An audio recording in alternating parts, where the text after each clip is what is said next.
आप देख रहे हैं सुदर्शन न्यूज।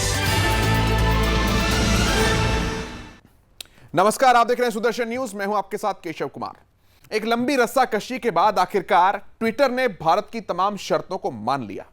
इसमें हालांकि बड़प्पन कोई ट्विटर का इतना ज्यादा नहीं है। यहां पर भारत सरकार की नीतियां और सख्तियों का यह पूरा परिणाम है कि अब ट्विटर की अकड़ आखिरकार ढीली हो चुकी है और भारत सरकार की तमाम शर्तों को मानने के लिए ट्विटर तैयार हो चुका है, क्योंकि तमाम गाइडलाइंस भारत सरकार पहले ही नियुक्त कर चुकी थी कि एक शिकायत अधिकारी ऐसा होना चाहिए जिसके साथ कोई भी अपनी शिकायत जो है ट्विटर की अगर किसी को करना चाहिए तो कम से कम एक व्यक्ति या एक संस्था या एक बॉडी तो ऐसी हो जहां पर शिकायत की जा सके। लेकिन ट्विटर को इसमें भी कोई ना कोई समस्या थी। लेकिन अब ट्विटर ने साफ कर दिया है कि ट्विटर का एक शिकायत अधिकारी होगा, जिससे भारत का कोई भी व्यक्ति मेल के जरिए उसके दफ्तर में या उससे सीधे बात कर सकता है। इसके अलावा ट्विटर, जो कि अपना पता भी सार्वजनिक नहीं करता था, ट्विटर ने भारत में अपना पता भी सार्वजनिक कर दिया है। ट्विटर का जो ऑफिस है वो बेंगलुरु में है। आपको एक बार ग्राफिक्स के माध्यम से जल्दी से ये दिखाते हैं कि वो क्या क्या शर्तें हैं जो ट्विटर ने मानी है। उसके बाद जल्दी से इस चर्चा पर आएंगे। स्थानीय शिकायत अधिकारी ट्विटर नियुक्त करेगा। बीते एक महीने में नियम पालन की जो रिपोर्ट है वो प्रकाशित होगी। विनय प्रकाश जो हैं वो पहले स्थानीय शिकायत अधिकारी भारत के बने जा रहे हैं। यूजर विनय प्रकाश से सीधे मेल के जरिए बातचीत कर सकते हैं और ट्विटर ने भारत का पता जो है अपना वो भी सार्वजनिक कर दिया है। ये बंगलौर में जो है वो ट्विटर का दफ्तर है जहां पर शिकायत की जा सकती है।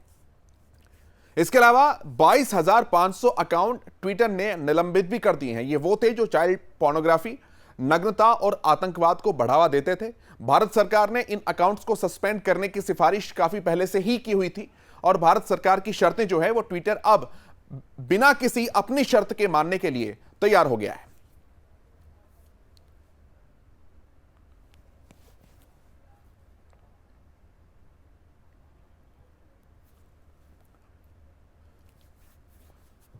अश्विनी वैष्णव ने जब से नया मंत्रालय संभाला, उन्होंने साफ शब्दों में संकेत दिया था कि किसी भी सोशल मीडिया कंपनी को भारत के नियम मानने ही होंगे और उसके बाद ट्विटर ने अपनी इन तमाम शर्तों के साथ भारत की तमाम चीजों को मानना स्वीकार किया। भाजपा नेता अमित खरखरी मेरे साथ जुड़े हैं। वो भाजपा दिल्ली के प्रदेश संयोजक हैं इंटेलेक्चुअल सेल के। अमित जी, बहुत स्वागत है आपका। इसके अलावा अनूप मिश्रा जी मेरे साथ जुड़े हैं, जो कि एक देश के जाने माने सोशल मीडिया स्ट्रेटजिस्ट हैं। अनूप जी, आपका भी बहुत स्वागत है। और इसके अलावा राहुल लाल, वरिष्ठ पत्रकार, अब से कुछ ही देर में मेरे साथ जुड़ने जा रहे हैं। मैं सबसे पहले अनूप जी आपके पास आऊंगा, क्योंकि हमने एक लंबी चौड़ी चर्चा इस पूरे विषय पर की थी कि ट्विटर को आखिर परहेज क्या है भारत सरकार की गाइडलाइंस को मानने के लिए। लेकिन ट्विटर ने अब बिना किसी दिक्कत के, बिना किसी अपनी शर्त के इन गाइडलाइंस को, इन नियमों को मानना स्वीकार कर लिया है। तो क्या यह समझा जाए कि जो दिक्कत थी वो ट्विटर की नहीं थी, बल्कि ट्विटर के कुछ अधिकारियों की थी जो भारत सरकार के साथ ट्यूनिंग ढंग से मैच नहीं कर पा रहे थे? अब जैसे ही कैबिनेट में रिशफल हुआ, सारी चीजें अपने आप ठीक होना शुरू हो गई। अनूप जी, किस तरह से देखते हैं आप ट्विटर के इस फैसले को? केशव जी, सबसे पहले नमस्कार जी, धन्यवाद आमंत्रित करने के लिए।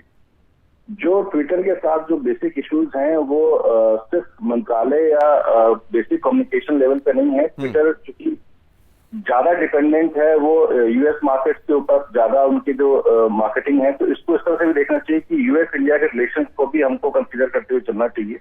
क्योंकि ट्विटर की जितनी भी गवर्निंग पॉलिसीज है वो इंडिया से गवर्न नहीं होती हैं, वो सारी की सारी पॉलिसीज यूएस से गवर्न होती हैं जी। तो भारत के यूएस के साथ कैसे संबंध है, इससे बहुत कुछ डिपेंड करता है कि ट्विटर के इंडिया के साथ कैसे संबंध हो जी। डेफिनेटली जो गवर्नमेंट में शफलिंग हुई है उससे निश्चित ही एक अच्छा प्रभाव पड़ा होगा ट्विटर के ऊपर। और ट्विटर ने चूंकि इस इंस्टेंस के बाद से, जब से भारत सरकार ने उसके हाथ खींचे अपने या उसकी सिक्योरिटीज के ऊपर से अपने बॉन्ड हटाए, तो इसके बाद से ट्विटर के काफी यूजर्स डाउन हुए और काफी इनके शेयर मार्केट में वैल्यूज भी डाउन हुए। तो ये भी एक बहुत बड़ा कारण हो सकता है कि भारत एक उभरता हुआ देश है जहां पे सबसे बड़ा इंटरनेट मार्केट है। तो इंटरनेट मार्केट में ट्विटर अपने आप को पिछड़ते हुए नहीं दे सकता, क्योंकि चाइना जैसी कंट्री जो सबसे बड़ी मार्केट हो सकती थी, वहां पे ट्विटर जैसे सेवाएं बैन है। तो निश्चित तौर से एक बड़ा मार्केट है, ट्विटर कभी भी उसको खोना नहीं चाहेगा। ठीक है, ठीक है।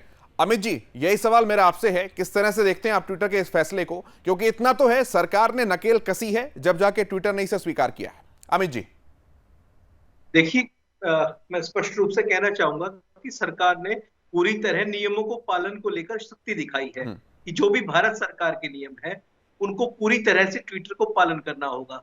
जैसे आपका मुख्य अनुपालन अधिकारी, नोडल अधिकारी, शिकायत अधिकारी और तीनों जो अधिकारी हैं वो भारतवर्ष के निवासी होने चाहिए। ऐसा नए अपने जो आईटी नियम है उनमें केंद्र सरकार द्वारा कहा गया है। और जहां तक ट्विटर की बात है, वो जैसे आपने बताया अपना पता भी प्रकाशित नहीं करता था, और बल्कि जो भारत में उसने पता दिया हुआ था वो एक लो फर्म का है, वो भी पूरी तरह नियमों के विरुद्ध है। तो पूरी तरह सरकार ने ट्विटर पे नकेल कसी है और ये कहा है कि भाई भारत के नियमों से कोई भी ऊपर नहीं है, देश के नियमों से कोई भी ऊपर नहीं है। अमित जी, आप क्या इसे सरकार की जीत मानते हैं? देखिए, ये जीत और हार का प्रश्न नहीं है, ये कानून को पालन करवाने का प्रश्न है कि नियमों से, देश के कानून से कोई भी ऊपर नहीं है, चाहे वो व्यक्ति हो, संस्था हो या सोशल मीडिया प्लेटफॉर्म हो। लेकिन सर वो समय था ना, थोड़ा सा कंपेयर तो करना ही पड़ेगा चीजों को और प्रोग्रेसिव करने के लिए। एक वो समय था जब ट्विटर का इंडिया का जो हेड था वो चीजों को सुनने तक स्वीकार नहीं था, अलग अलग तरीके से बहाने बनाए जाते थे, शिकायत अधिकारी को नियुक्त करने में उन्हें दिक्कत होती थी, किस तरह से प्रोवोक किया जाता था, सरकारी मंत्रियों के अकाउंट्स के साथ छेड़छाड़ की जाती थी, संघ के अधिकारियों के अकाउंट को टेम्परेरी बंद किया जाता था, वाइस प्रेसिडेंट के अकाउंट के साथ छेड़छाड़ की गई, तमाम चीजें हैं, लंबी अच्छी खासी फहरिस्त हमने देखा, लेकिन नकेल कसी गई है, इतना तय है। देखिए, इन सब के अलावा चाइल्ड पोर्नोग्राफी, आतंकवाद और बहुत सारे देश में अन्य समस्याएं पैदा करने के मुद्दे थे जो अपने ट्विटर, अपनी जिस प्रकार की भाषा ट्विटर पे उपयोग होती, जिस प्रकार की सामग्री ट्विटर पे उपयोग होती थी, उनको भी देखना एक विषय था। तो भारत सरकार ने इसी वजह से नए आईटी नियम लागू किए ताकि इन सब चीजों को कंट्रोल किया जा सके। ठीक है, और ठीक है सर, ठीक है सर। राहुल लाल जी, मैं आपके पास आता हूं इसी सवाल के साथ। यही शर्तें थी जो कि कैबिनेट रिशफलिंग से पहले भी थी और यही शर्तें हैं जो कि कैबिनेट रिशफलिंग के बाद है। निश्चित तौर पर इसे एक आलोचनात्मक दृष्टि से नहीं देखना चाहिए, लेकिन फिर भी अगर हम इसका विश्लेषण एक करते हैं तो ऐसा क्या है जो जब परिवर्तित हुआ और अब परिवर्तित नहीं हो पाया, या पहले चेंज नहीं हो पा रहा था अब उसे चेंज हो गया, अब उसे लेकर सहमति बन गई, और यही कहा जाएगा देर आए दुरुस्त आए? राहुल लाल जी। एक तरह से हमारे जो पूर्व मंत्री थे रविशंकर प्रसाद, तो रविशंकर प्रसाद बनाम ट्विटर की लड़ाई कुछ ऐसे रूप में आ गई थी, काफी इंडिविजुअल लड़ाई जैसी उसने स्वरूप ले लिया था।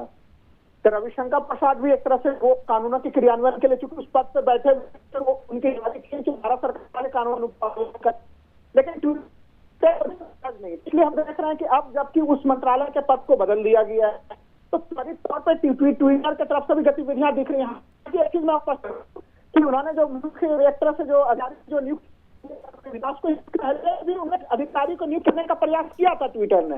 धर्मेंद्र चतुर नाम के एक अधिकारी को नियुक्त किया था, लेकिन उस समय ट्विटर इंडिया के ऊपर गाजियाबाद तमाम घटनाएं घटी तो उन्होंने उसको ज्वाइन करने से इनकार कर दिया था।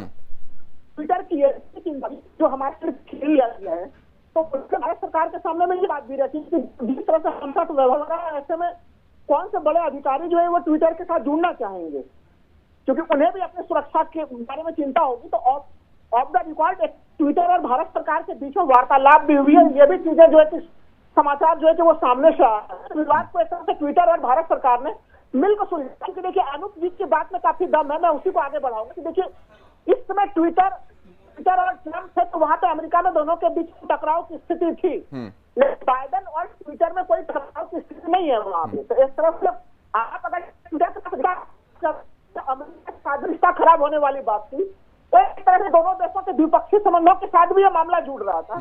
इसलिए दोनों पक्षों ने, भारत अमेरिका ने मिलकर इस मामले को काफी अच्छे ढंग से सुलझाया और हमें लग रहा है कि अब जल्द से ही ट्विटर का जो दर्जा था, जो इंटरमीडिएरी का दर्जा था, जो उसने खो दिया था आईटी एक्ट जो 2000 के अंतर्गत, तो दर्जा भी वो शीघ्र से प्राप्त करने का प्रयास करेगा और वो उससे मिलेगा, लग रहा है केशव जी। बिल्कुल ठीक है। अनूप जी, मैं इसी बात के ऊपर आपसे सवाल करना चाहूंगा, वो क्या चीजें हैं जो नए आईटी नियम लागू होने के बाद बदलेंगी, अगर आम जनता को आसान भाषा में ये बात समझाई जाए तो? अनूप जी। देखिए, आईटी नियम बदल रहे हैं, बहुत सारे नियम बनते हैं, बहुत सारे नियम देश में ऑलरेडी एग्जिस्ट करते हैं। अब जरूरत यह है कि आम जनता कितनी जागरूक है उस नियम को समझने के लिए, उसको पालन करने के लिए, और सरकार कितनी सजग है उस नियम को पालन करवाने के लिए।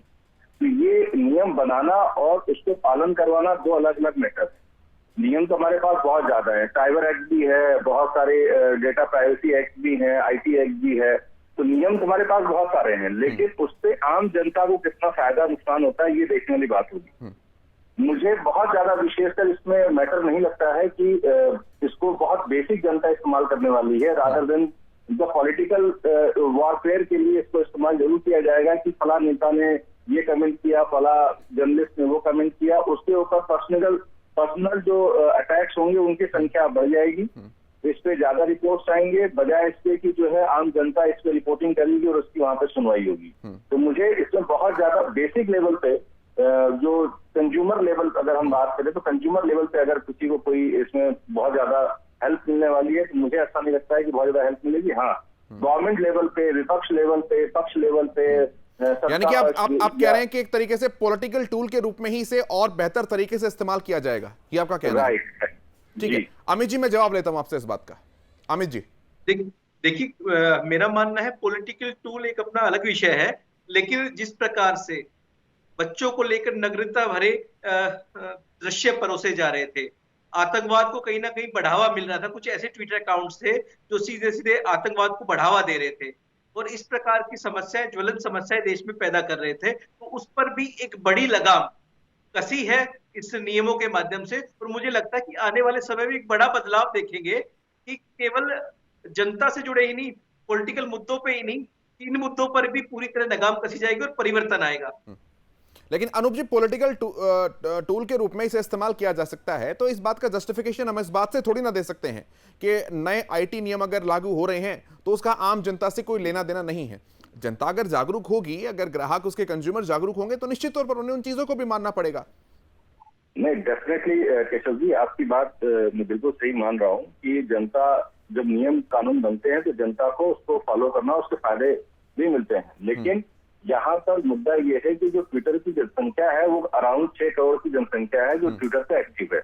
90% इसमें जो लोग हैं वो कॉर्पोरेट और पढ़े लिखे शहरी आबादी के लोग ज्यादा इसमें इन्वॉल्व हैं, ज्यादा से ज्यादा जर्नलिस्ट इसमें इन्वॉल्व हैं, बहुत ज्यादा पॉलिटिशियंस इसमें इन्वॉल्व हैं। तो इसमें जो मेजर कंपोजिशन अगर आप यूजर्स की निकालेंगे तो 80% यूजर जो है इसमें पत्रकार, नेता, ब्यूरोक्रेट, सरकारी एजेंसियां ही हैं। तो इनके यूजर्स हैं कौन?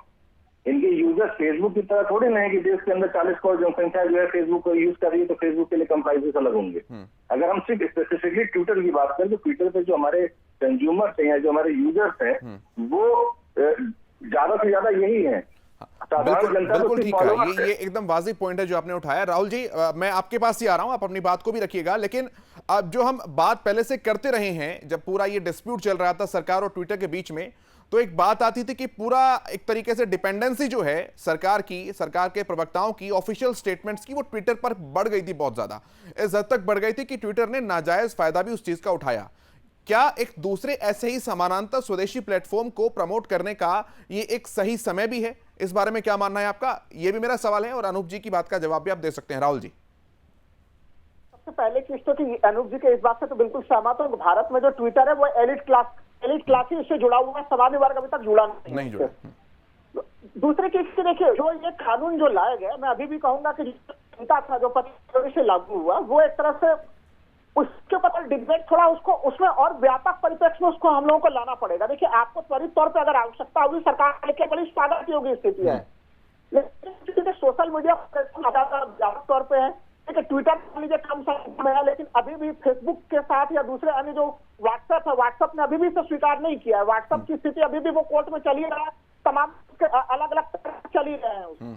तो आप सारे प्लेटफॉर्म कैसे आप रेगुलेट करते हैं? क्योंकि हम लोगों ने देखा है अलग अलग मामलों में फैलाने के लिए जो उसके निगेटिव यूज होते हैं, इसे कैसे करते हैं? तो ये उसको और व्यापक बनाना पड़ेगा हमको। दूसरा सवाल है, देखिए कि क्या इससे किसी को हम लोग कहते इस समय सरकार ने सरकार के सारे मंत्री भी एक्ट के ऊपर ज्यादा एक्टिव और वो लोग राहुल जी, आपकी आवाज मुझ तक बहुत हिंड्रेंस के साथ आ रही है। मैं एक बार उसको थोड़ा सा दुरुस्त कराता हूं सर, फिर मैं वापस आपके पास आऊंगा। अमित जी, मेरा यही सवाल आपसे है। हमने इन दिनों देखा, ये एक पॉइंट भी था, लोगों ने भी इस बात को कहा कि सरकार की डिपेंडेंसी ट्विटर के ऊपर बहुत ज्यादा बढ़ गई थी।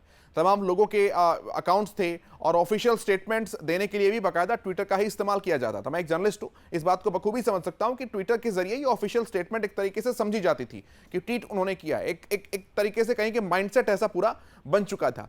लेकिन जब पूरी रस्साकशी चली उस बीच काफी स्वदेशी प्लेटफॉर्म्स को भी बढ़ोतरी देने का काम किया, जैसे कू है, ट्विटर है, इस तरह के प्लेटफॉर्म को सरकार ने खुद बढ़ावा दिया। पीएम ने खुद आह्वान किया कि कू ऐप को ज्वाइन करना चाहिए, तमाम चीजों को ज्वाइन करना चाहिए। बहुत से लोगों ने बढ़ चढ़कर हिस्सा भी लिया है। कू ऐप भी लगातार लोकप्रिय हो रहा है। तो क्या ये एक वो समय भी है कि ट्विटर से उस डिपेंडेंसी को शिफ्ट कर अब स्वदेशी ऐप्स पर किया जाए, या कोई और समानांतर नेटवर्क इसके लिए खड़ा किए जाने की आवश्यकता है? अमित जी। निश्चित रूप से यदि हम लोग स्वदेशी ऐप्स को बढ़ावा देंगे तो उसका फायदा भारत को व्यापारिक दृष्टि से भी मिलने वाला है और सामाजिक दृष्टि से भी मिलने वाला है। और ट्विटर और फेसबुक और व्हाट्सएप जैसे ऐप से हमारी डिपेंडेंसी खत्म होगी, क्योंकि कहीं ना कहीं ये जो विदेशी कंपनियां हैं कोई ना कोई रास्ता निकाल लेती है भारत के नियमों से बचने का। ठीक है, भारत सरकार कड़ाई कर रही है, लेकिन मुझे लगता है कि अब वाकई सही समय है कि जो सामान्य जन भी है भारत का, पॉलिटिशियंस के अलावा, कॉर्पोरेट्स के अलावा, वो भी इन सोशल मीडिया, जो स्वदेशी सोशल मीडिया प्लेटफॉर्म्स हैं जैसे कू ऐप है, इनका उपयोग करे। और निश्चित रूप से केंद्र सरकार भी लगातार इनको बढ़ावा दे रही है। अनूप जी, लेकिन क्या ऐसा संभव हो पाएगा? क्योंकि एक तरीके से कहें कि आदत इस हद तक पड़ चुकी है इन विदेशी मीडिया प्लेटफॉर्म्स की कि स्वदेशी पर शिफ्ट करना, वो फोन में ऐप डाउनलोड करने तक तो ठीक है, लेकिन जितनी एक्टिविटी रहनी चाहिए, जितना इंटेंसिटी ऑफ यूजेज रहना चाहिए, कंपैरेटिवली नहीं हो पाता है।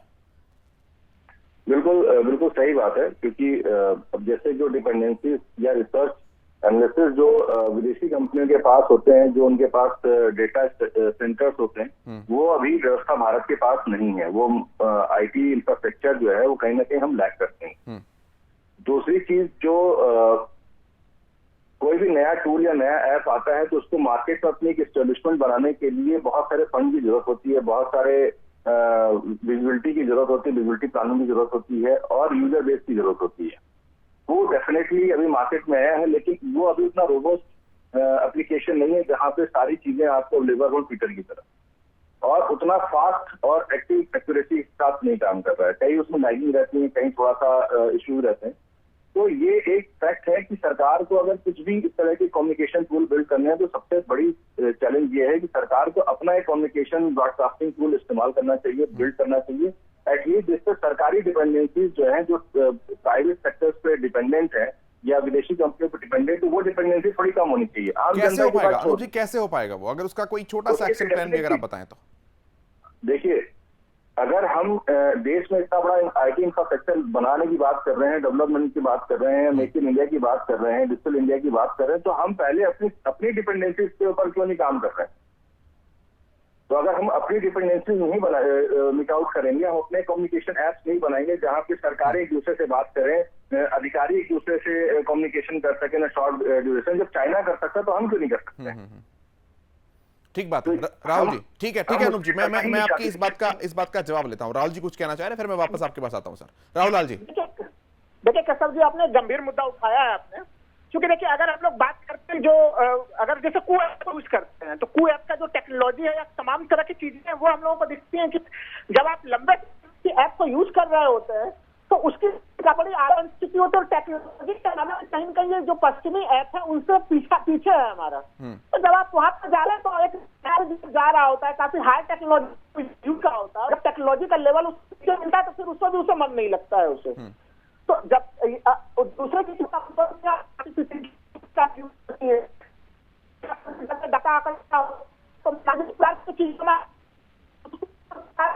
वो देते हैं और उनका एक लंबा पीरियड रहा है, तो उसी स्तर पर जब गुणवत्ता तक हम नहीं बनाएंगे तब तक फिर हम एक पैरल व्यवस्था नहीं कर सकते हैं। इसलिए अगर हमें आगे बढ़ाना है तो कू का टेक्नोलॉजी अपग्रेडेशन, उसमें भारत का विनिवेश, ये सब तमाम दूसरी चीजें जिसके ऊपर काम करने की जरूरत होगी, जिससे लोग ऑटोमेटिक उस प्लेटफॉर्म पे आए और विदेश प्लेटफॉर्मों से हमारी निर्भरता घटे। ये बोलने में प्रैक्टिकल करना कठिन होता है। अगर हम और आप उन प्लेटफॉर्म पर जा रहे हैं तो हम भी थोड़ा उतना सहज महसूस नहीं करते हैं, उसमें ये समस्या और ज्यादा है। निश्चित तौर पर ऐसा है, और भी तमाम बहुत सारे पहलू हैं, लेकिन अभी तो यही कहा जा सकता है कि देर आए दुरुस्त आए। ट्विटर इंडिया ने तमाम उन शर्तों को माना है जो कि भारत सरकार ने कही थी, और निश्चित तौर पर एक प्रोग्रेसिव अप्रोच जो है उसी के तौर पर इसे देखा जाना चाहिए। फिलहाल इस चर्चा में सम्मिलित होने के लिए आप तीनों मेहमानों का बहुत धन्यवाद, बहुत शुक्रिया। मेरे साथ इस कार्यक्रम में इतना ही, लेकिन देश दुनिया की तमाम बड़ी खबरों के लिए आप देखते रहिए सुदर्शन न्यूज। जय हिंद।